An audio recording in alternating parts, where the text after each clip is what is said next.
Welcome to the Learning Pines YouTube. We hope this video helps. You begin by verifying essentials. Ensure the Acer tablet has more than 20% battery and a stable Wi-Fi connection, and you have the current admin credentials. Once done, backup photos and documents to cloud or an SD card so nothing is lost during account changes. Now open Settings, navigate to Accounts, and find the user list.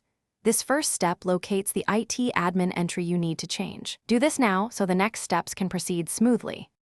Once you see the user or work profiles, select the IT admin account you intend to remove and choose Remove or Change Account Type to Standard User.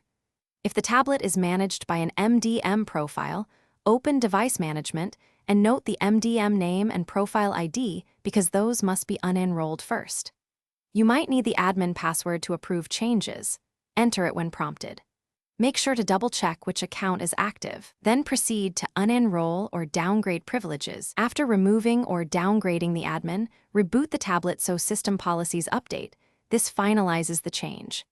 If the removal is blocked, check for an active MDM and contact the original IT administrator to unenroll the device.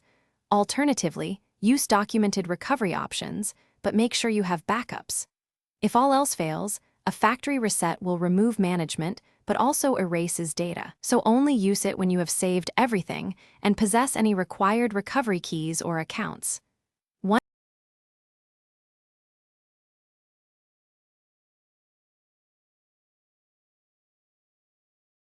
Thanks for watching. Consider subscribing if we helped you.